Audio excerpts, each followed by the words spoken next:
We've gone from pushing the trolley down the main street to having, a little van come, and now the big truck comes. We load the parcels on twice a day. So, yeah, if you've got enough volume, they'll come to you. If I'm ever really stressed, the best place to go is a spreadsheet. It can definitely soothe me. I think what he really taught me as well was that while numbers are the language, people are at the heart of it. Welcome to Add to Cart, Australia's leading e-commerce podcast that express delivers all you need to know in the fast-moving world of online retail. Every week, Nathan Bush from eSuite and an e-commerce industry expert will share the news, research and insights that you need to know to keep you at the top of your game. And of course, keep your customers adding to cart.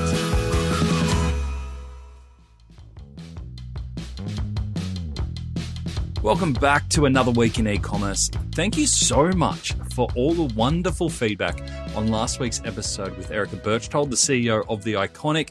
It was my dream to get Erica on board. Like I said, I'd worked with Erica, and to have her here just talking all things The Iconic, leadership, and her personal life as well was really amazing. And the feedback I've got from you guys shows how much you appreciated it and how open Erica was, especially from a company like The Iconic. I mean, how often do you get an insight for a company like that that is so direct and so honest? So thank you very much, Erica. And look, as a reminder, on our Instagram, Add to Cart Show, we actually give you a sneak preview in our stories of all the guests that we have coming up in the coming week. So if you ever want to ask questions of our upcoming guests, like Erica, you can actually shoot me a voice DM through Instagram, and I'll feature your questions to our guests. So what an awesome opportunity to ask your questions of the best minds in e-commerce. Now, today's guest is someone that I've known for a long time, and she was actually someone who probably took pity on me when I was first coming into the industry. I remember being at one of the conferences very early on and being at a big fancy dinner where I didn't know anyone, and I sat next to her, and I think I spoke to her for about 2 hours, where I heard all about her story. And despite knowing pretty much everyone in the room, and never felt like she was bored or distracted or wanted to talk to someone else, I was so enthralled in her story, and I'm so happy to bring it to you here. And for me to get a catch up on what life's been like since we've spoken, and it's been a fair few years now. So Jane Cay is the founder and the CEO of birdsnest, one of Australia's biggest fashion success stories. Leaving a job with IBM to adopt a small clothing business in regional New South Wales back in 2004, Jane has grown birdsnest to a staff of 150. She's serving a community of women with styled outfit inspiration, express delivery, above and beyond customer service, no hassle returns, all the things that we should be doing. In our chat, Jane shares the detail on the unique birdsnest Will It Suit Me feature. I've never seen this done anywhere else, so make sure you check it out. She also shares the unusual place where she finds solace in times of stress, and also some of the best business wisdom advice that you could know, courtesy of her old man. And I know Jane is adding to that book of quotes as we speak. What an awesome inspiration this episode is. So let's get straight into it. Thanks to our partners, Shopify Plus and Packlio. Here's our conversation with Jane Cay, founder and CEO of birdsnest. Jane, welcome to Add to Cart. Oh, great to be here, Nathan. Now, Jane, we met many, many years ago at a retail event, and I just absolutely loved your story. I reckon one day it's going to be turned into a movie of some sort.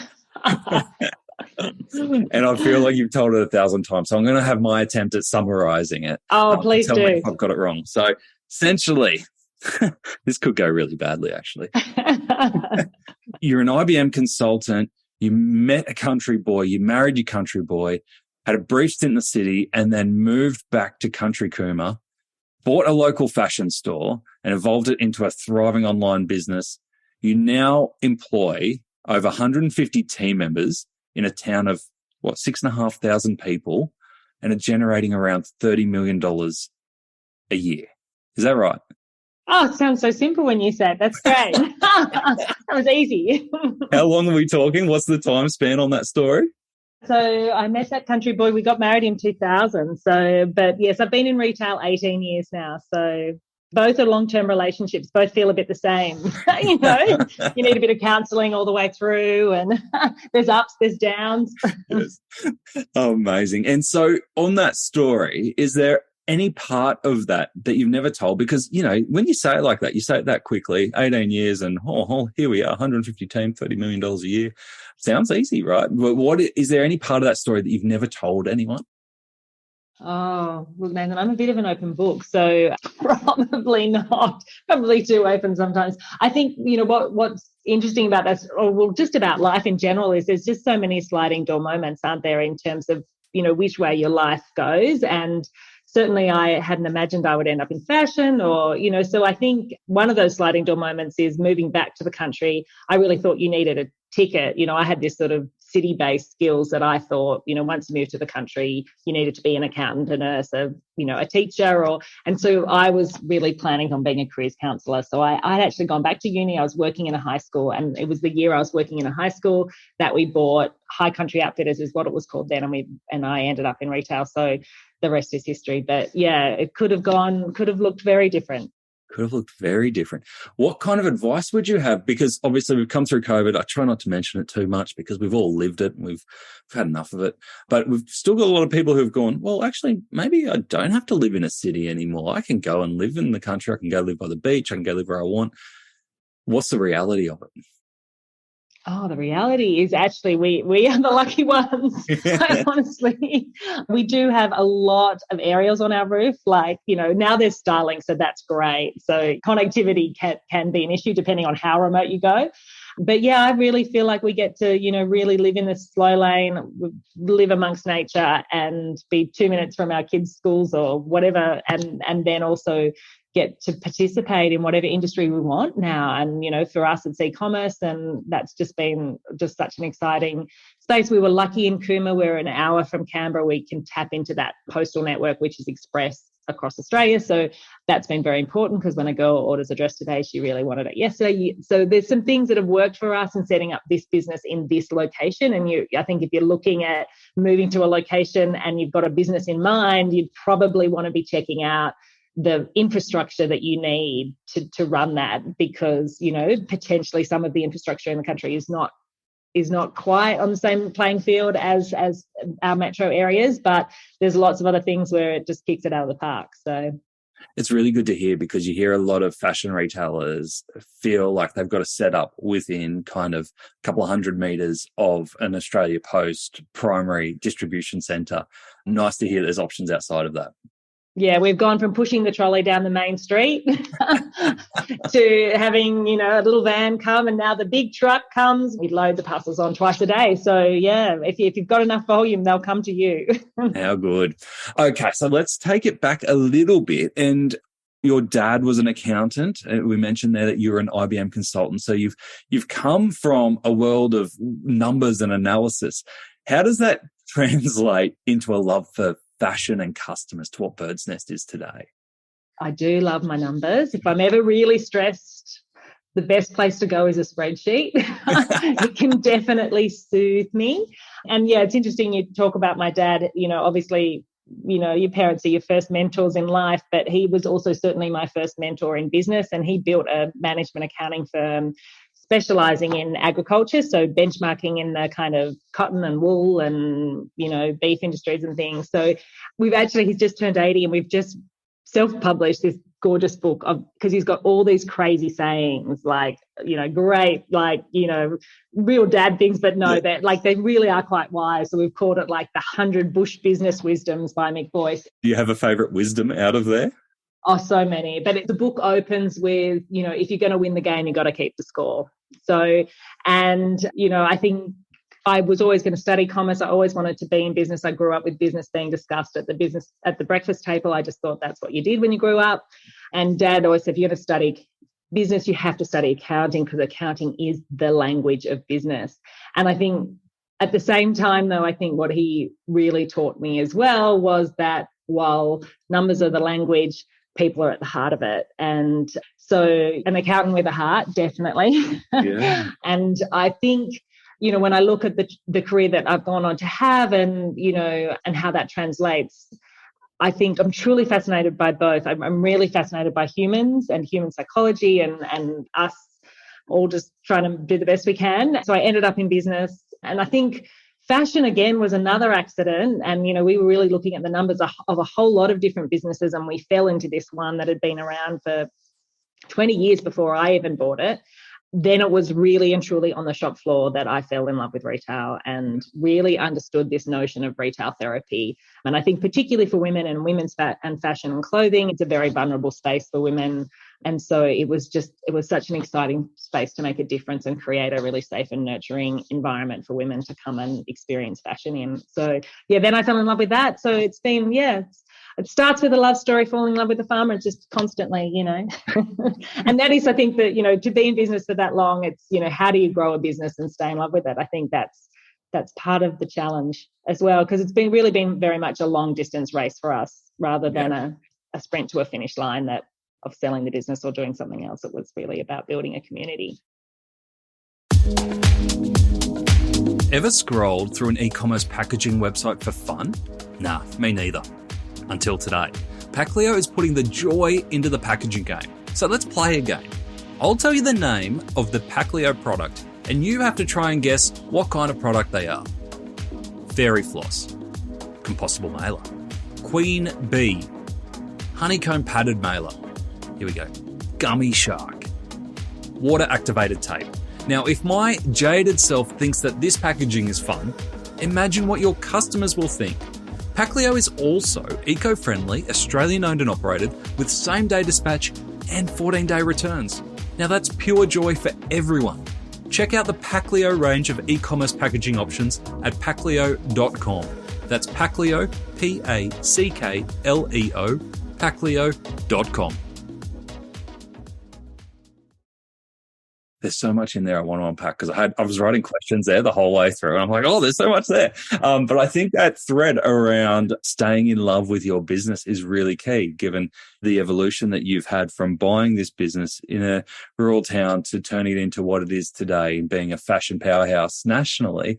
How do you differentiate BirdsNest today in the market? Obviously, a lot more competitors than there were 18 years ago, and it's a very different world. How do you keep BirdsNest relevant and unique? Well, it's interesting, actually. We recently did an exercise with the team because sometimes, there's always just a bucket list of things that you want to do and work on. And there's so many things coming out all the time. And do we go down that direction or do we do this? And so just to get some clarity around that, I had someone say, look, read this book called The Advantage by Patrick Lencioni. And he's done lots of great stuff like 5 Dysfunctions of a Team. And I don't know if you've read that book. It's a fabulous book. Okay. And he's got some great stuff. Anyway, The Advantage, it kind of helps you get clarity around, it asks 6 main questions. And the questions are, why do we exist? How do we behave? What do we do? How will we succeed? What's important? And then what's important right now? And I guess in terms of the question around how will we succeed, this is the area where what is the thing that differentiates you and is the thing that's going to make you thrive. And so, as a team, because we sort of have all these things, you have all the, our bird song has 8 values in it. And, and this book kind of says, no, you really need to narrow it down to 3 strategic anchors kind of thing. It's hard to have more than that. But then when you're looking at anything that you should be doing, you're looking against those. So for us, it's about building community, and particularly a very inclusive community. And that starts with our team. So, first we care about each other. Then we care about the people we serve and the world that we live in. So that's kind of our first pillar. Our second pillar is around being her wardrobe wingbird. So the women that come to us want that style support. So that's when we realized, yes, we're a product business. Yes, people ultimately are buying a dress, and getting that right product is so important, in the right sizes, in the right colors, in the right, all that stuff. I know you spoke with Michaela last week, so that ranging, everything, that's really important. But so much of, for us, around what differentiates us is how we bring that to market around, okay, that's a dress, but what shoes do I wear with that? And how do I accessorize that? And is this the right one for my shape? And, so how do I put it together in an outfit? How do I put it together in a capsule so that I can make 10 different outfits with that? So, that service that we put around our product and the way we curate it for her is our second pillar. And then our third pillar, really is around delivering rockstar. You've got to get the basics of e-com right to start with. Your delivery has to be right. Your your returns needs to be right, all that stuff just has to be spot on. And then we have a mantra, if in doubt, be generous. So if we don't have a policy for it and you're not sure, then that's what you go with. And yeah, people feel like they're really humans to us. So I think, yeah, I mean, that's probably more information than you wanted, but like, because we have just been through that exercise recently, and we measure what we're going to do against that and say, is that going to make us better at our core game? How good and how clear is that for the team and, what you're delivering? That's fantastic. What was the name of the book again? Yeah, it's called The Advantage. The Advantage. Great. Thank you. I love that if in doubt, be generous motto. Yes, that's another one of Dad's. Is it? Yes, yep. He's delivering. He is amazing. I had to cut it down from over 100 to 100. Like I was like, we can't fit all these in. Has there been a time in customer service that comes to mind where you're like, this is a bit different, but I've got to stick to if in doubt, be generous? Oh, look, the team are funny because, they're protective as well as, even though, we've learned to love returns and really realize that's part of our, that's the last touch point with a customer. So, you make it a good one. It's when they've got the concert tickets in the pocket and and the team brings it, says, really, Jane, really, are we really going to take this back? And I'm like, well, why don't we, maybe we could ring and have it go halves with them, or you've kind of given yourself away with the tickets in the pocket. But yeah. I can't imagine though, because with that first pillar being around community and genuinely caring and trying to create that community feel, that you would have too many people too many customers taking advantage of that generosity. So minuscule, which is why you really don't have to worry about it. And even with things like our 365-day returns policy and, things like that, people rarely take that to the full extent, because it's really only if they've forgotten about something, it's in the cupboard and they've gone, oh my gosh, it's a year later and I haven't worn this, But mostly people want to get their money back and go and buy what is their perfect match. So in most cases, you can afford to be generous. Yeah. I love that term that you said too about being your wardrobe wingbird. It's so cool. And one of the things that stood out to me on your product pages was the will it suit me feature. I hadn't seen it done like that or as well as I've seen on birdsnest. So well worth checking out if you're having a listen. Can you share with our audience who can't see it in front of them right now what it is and the kind of feedback or interactions you get from your customers from that feature? Yeah, they love that, and we find even if we tweak things just slightly, like we tweaked our model measurements the other day and, oh, no, they wanted that extra detail.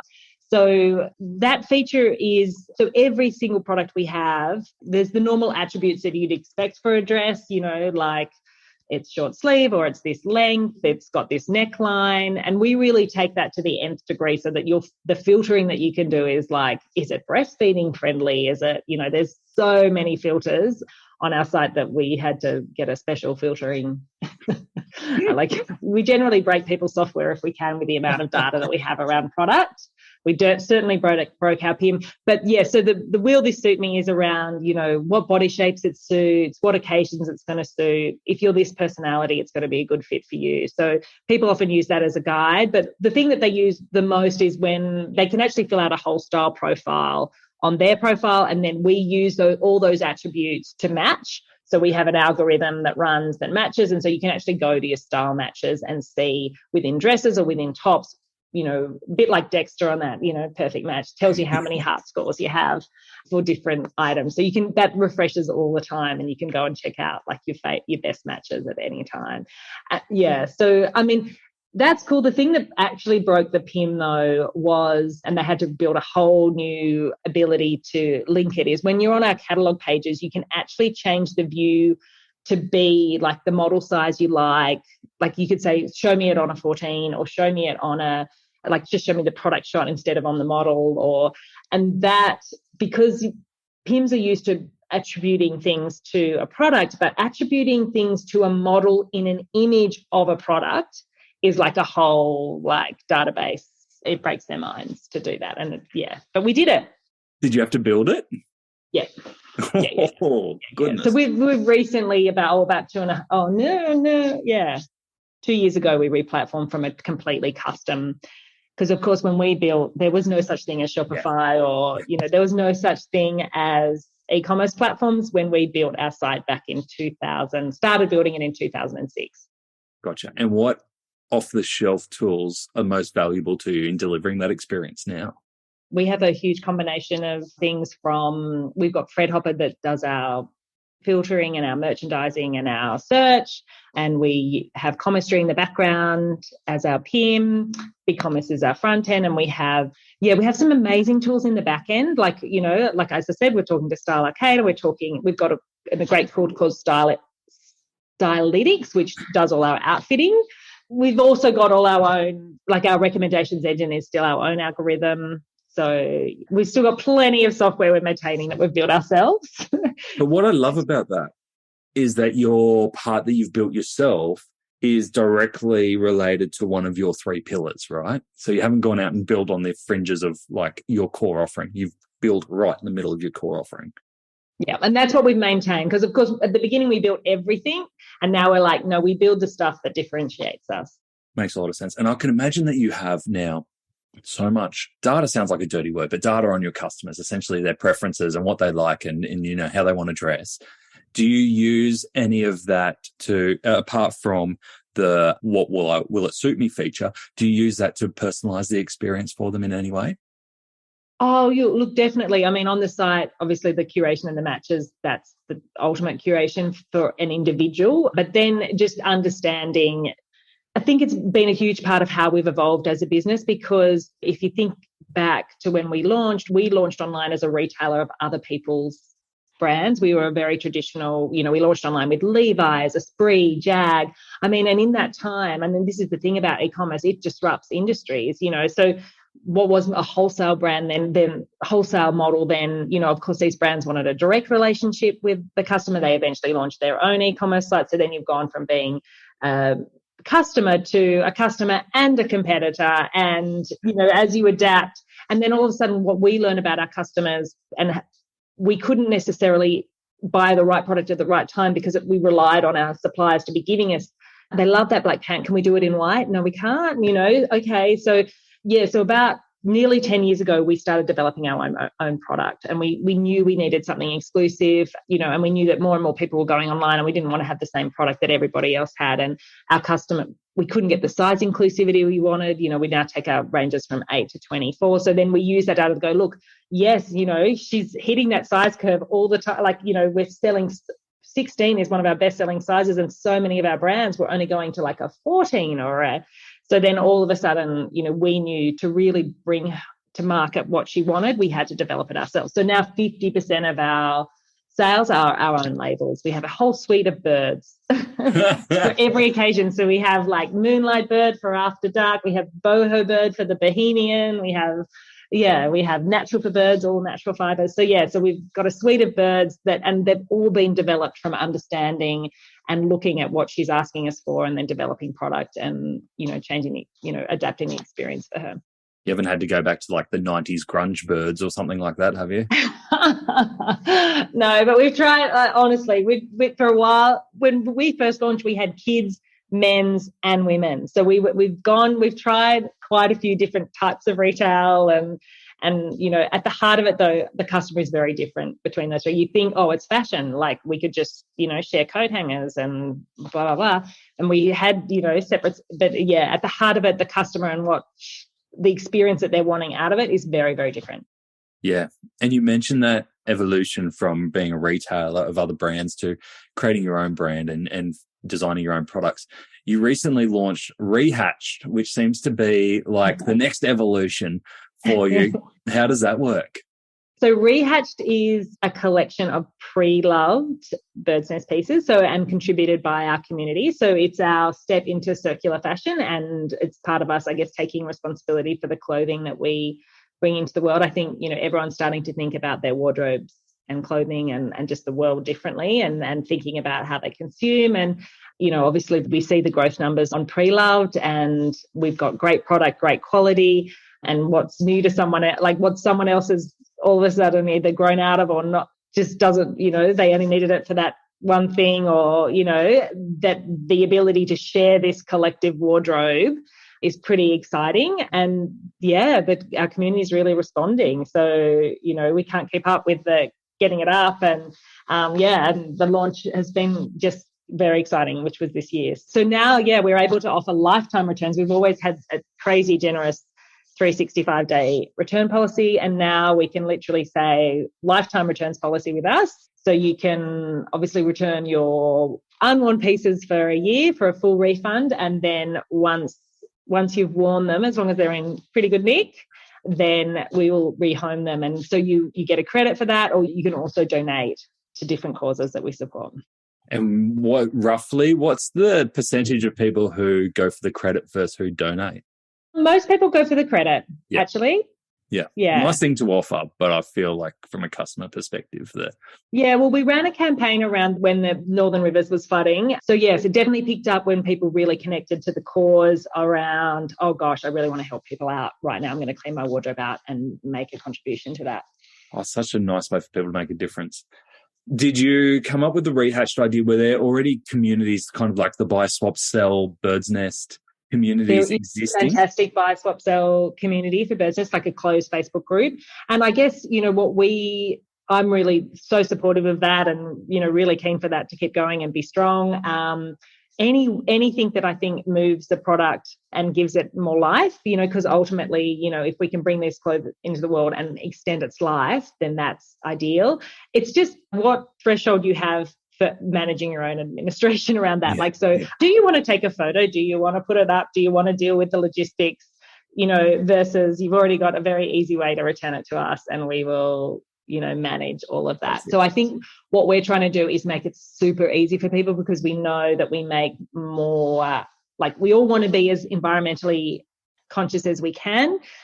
It's just that sometimes when it's hard, it's harder. So when it's easy, it's easier. So we're just trying to make that step easier. But, there's lots of options out there for people to rehome, and then they can choose what works for them.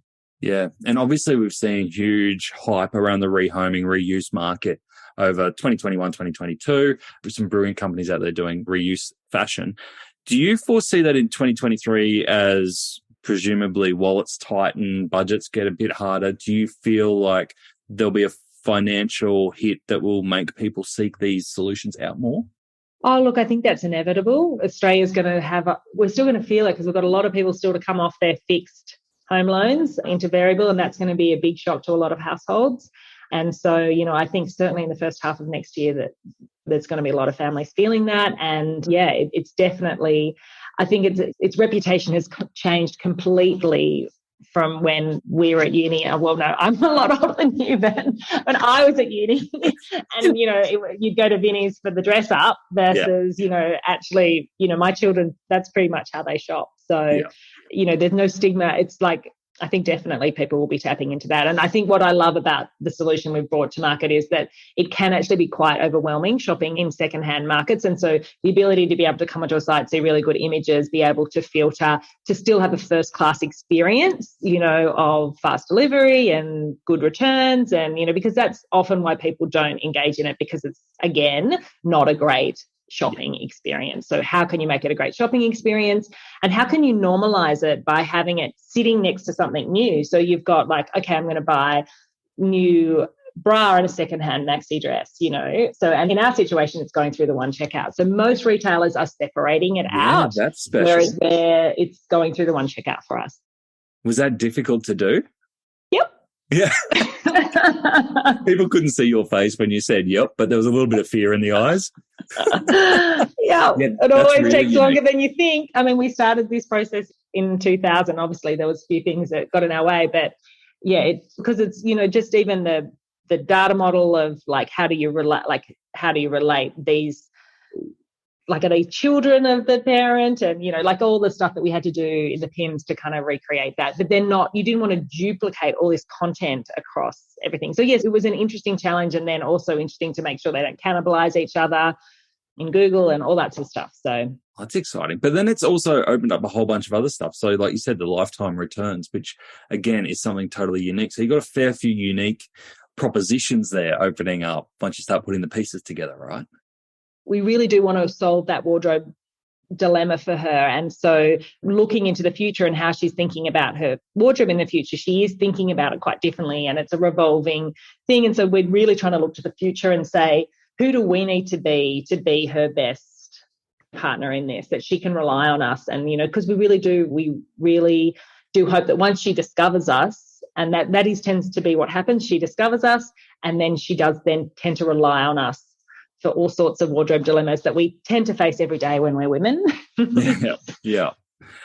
And that's what struck me too, is that from my reading, tell me if I've read this wrong, is that 70% of your revenue is from return customers. Now, that's an incredibly loyal customer base, right? Yeah, I'm almost scared to tell you that on any given day, that number is actually 85% at the moment. I think it's probably too high, but it's certainly something to celebrate that we have customers that do come back and back to us.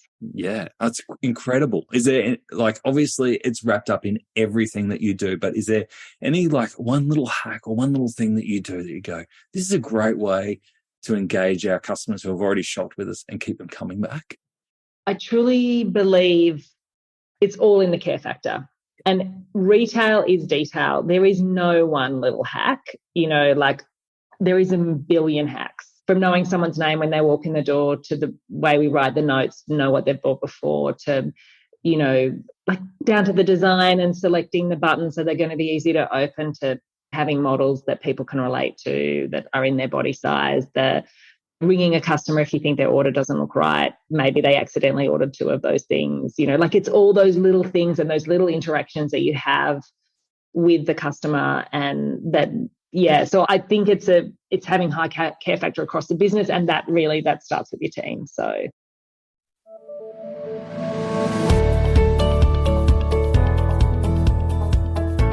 We know that customers are going to be more price conscious in 2023. But it doesn't mean that they've lost their soul. Shopify conducted a global survey to understand customer trends and found that Australian customers are actually the most passionate about buying locally to reduce their carbon footprint. And while price pressure won't go away, the research showed that the majority of Australian customers will wait longer for delivery and recommend a product that is sustainable at its core. We're such a good bunch here, aren't we? To view more resources to help with your 2023 planning and see how Shopify can take your e-commerce business to the next level, visit shopify.com/au today. It just reminded me of our conversation last week with Erica, CEO of The Iconic. And one of the things she revealed was that she reads personally every NPS comment that comes through. Wow. So that's incredible. And that's for us, we've just moved from, we had a system where we had our NPS coming in just until we replatformed actually. And we read every single comment and then distributed it. And the one question we asked is, how could we improve? And that it's just such an incredibly powerful question. And it becomes so clear the next thing that you need to focus on. Has anything floored you from that question? No, but just so many good ideas, I think.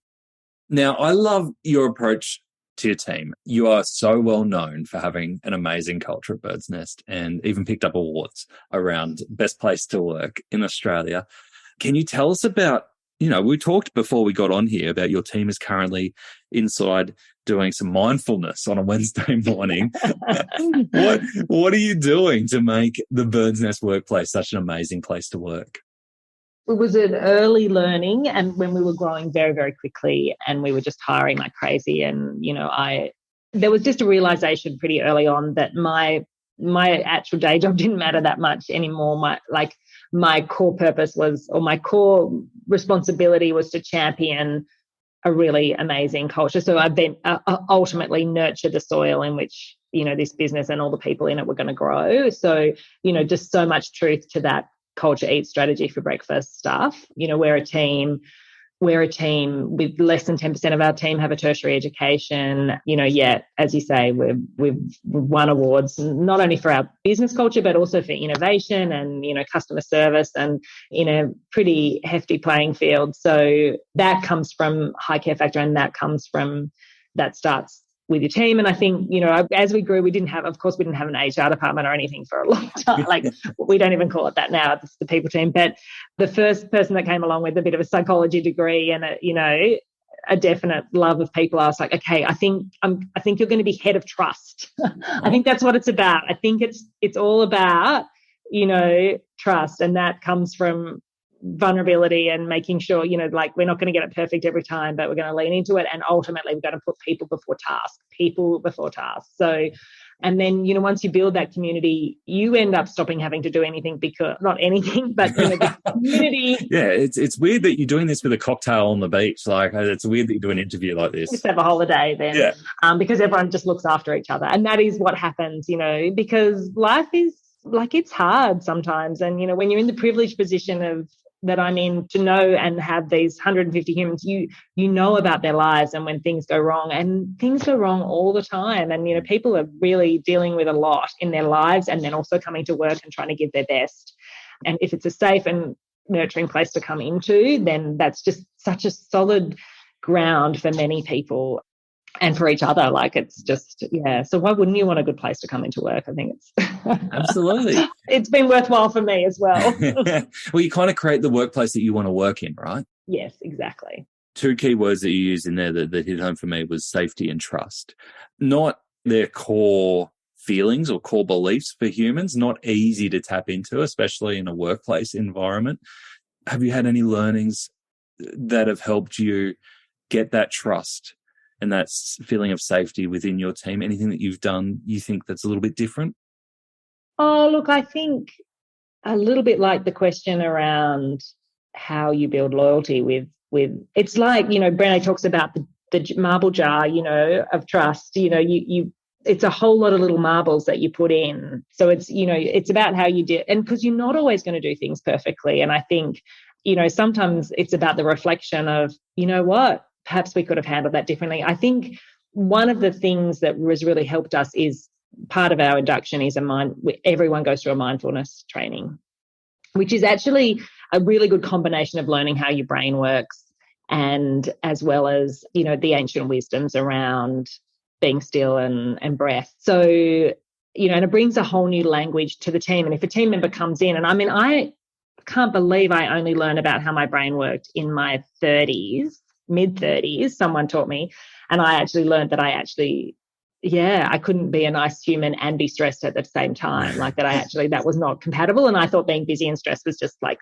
my persona. But actually, so interesting. And I think the compassion that comes with understanding our humanness and what can happen to us when we're hijacked, either in drive state or, or in stress, and then how we can then potentially behave with other humans. And so if you can develop that self-compassion for yourself when that stuff goes wrong, catch it more often, and then you can extend that compassion to others. So that if in doubt, be generous thing for us also extends to having the most generous interpretation of what's going on for someone else and how they're behaving. And I think that's something we talk about a lot. And I think there's a lot of compassion in the business. And that starts with really giving people the chance to be forgiving to themselves when they stuff up. So I think that has helped us. That's so nice. I love that.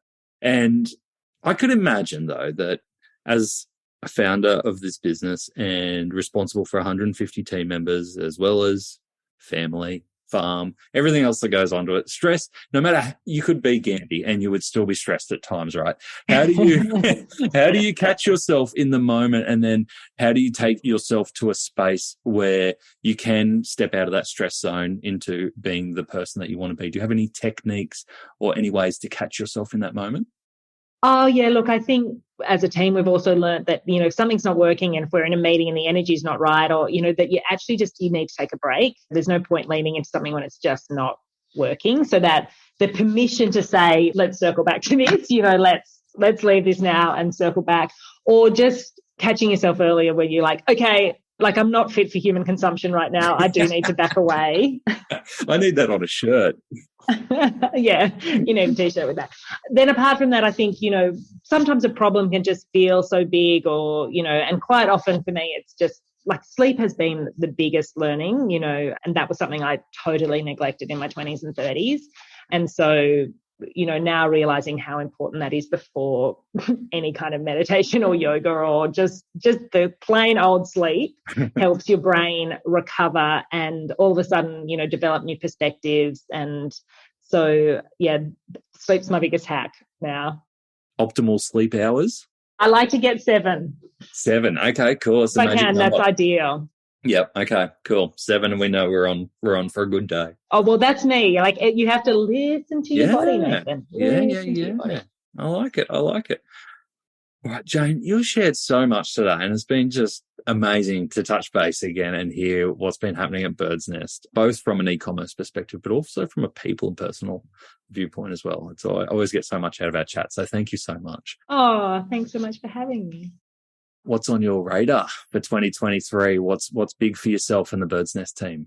So 2022 was all around sustainability and our impact. And, so we've really taken some big strides there, one of which was rehatched. And that, we always talk about the fact we've got a flight, if you like, a flight plan, a flight report, a flight path that there's all these operating KPIs and things that you need to always have your eye on. You guys talk about it all the time, on this podcast. These are the things that you need to be watching at all times. And if you're flying a plane and any of them are like going off the Richter scale, you need to focus on those. So while at the moment, everything's pretty steady. So this 2023 is all around getting back to the basics of being the best damn wardrobe wingbird we can be. So personalizing that journey for her from beginning to end. And so there's a lot of elements to that, but, upping our game in loyalty, product recommendations, and looking at our comms platform, they're the things that we're really focused on for 2023. Oh, that's brilliant. I hope anyone who is just considering a loyalty point system as their solution for loyalty is listening to this episode and taking your marble analogy. That's the approach for loyalty. It's brilliant. All right, Jane, if people have heard this today and gone, I love what you're talking about, and I'm sure they will, what's the best way for them to keep up with what you're doing and get in touch? Yeah, well, definitely. I'm on LinkedIn, so you're welcome to contact me there. You can also come and visit. We now have nest stays. We have this beautiful accommodation, and we're actually thinking that e-commerce tours could be one of them, because people love coming and touring our business, and we're pretty generous with sharing information. So you can come and stay and visit and tour. That's amazing. So what is it? Its own little accommodation hub set up? Yeah, so it's just across the road. It's in the beautiful Lambie Street, which is the most sort of historic street. It's our old main street of Cooma that's no longer, it's now residential. So these 2 heritage terraces that we've lovingly restored with lots of mod cons. It's very luxe. So it's like definitely retreaty. And yes, we'll host and spoil you. And you can come and enjoy our one and only store and beautiful lounge private shopping experience that we've created. And so, we're doing lots in the offline space as well, which is quite fun. That's very cool. I could imagine if there are a few, e-commerce teams looking for a little bit of a retreat or a getaway, they could do their Patrick Lensoni the advantage and ask their 6 questions while they're there. Oh, look, it won't be a holiday. You are coming here to work. Yes, focus, clarity. Jane, thank you so much for joining us on Add to Cart. Pleasure. We're going to get to some lessons from that episode, but can I just stop there and just say, how good does Jane leave you feeling as a person and as someone to look up to in leadership? I think Jane is just such a great example of someone who is calm, caring and passionate about what she does and is so successful in doing it. And it's just an inspiration to me. I love what Jane does and her outlook on life. And it's the same. Whenever I speak to Jane, I always feel that sense of connection, and it's the way that she makes people feel. And I can only imagine the respect and the admiration that her team have for her if that's the way that she treats idiots like me who are talking to her for an hour. So it's always great to catch up with Jane. Here are the 3 lessons that I want to highlight from the conversation. Number 1, if in doubt, be generous with customer service. It's not a new concept, and you've probably heard this concept before, but demonstrating it is much harder than saying it. Jane has made sure that her team is not only allowed to be generous with customers, she expects it. It is part of their DNA. It is just the BirdsNest way, and it's paid off with loyal customers. Remember, she's got 70% return visitors, and they respect the BirdsNest way and don't take the piss. default to a generous mindset with your customers and expect it from your team. Number 2, keep your focus contained. It is so much harder to limit your focus than to expand it. Anyone, I've seen it before, can write a 100-page strategy document. Not many can write a 3-sentence one. For Jane and the Birdsnest team, they have 3 focus areas: community, wingbirds, and getting the basics right. The team know exactly what these mean. Can you get that succinct? Number 3, numbers are the language, people are the heart. I wrote this quote down as I was chatting to Jane. I just loved it, being in the people business. I just love hearing founders and leaders speak like this. We all know that we need to be across the numbers. That's a given. But the numbers only work if our people are happy. They are the heart. And I loved Jane's journey over time. You know, former IBM, a person who loves numbers. She has had to adapt and mold her style to focus on people. And it's often at the expense of getting stuff done or making the numbers work in the short term. And as you can see, it's paid off with a brilliant team and a beautiful business that's flourished over many, many years. To get the highlights of today's episode, head on over to addtocart.com.au and sign up for our free newsletter. Each Tuesday, we will send Monday's episode summary, links, and discount codes for you to go next level on.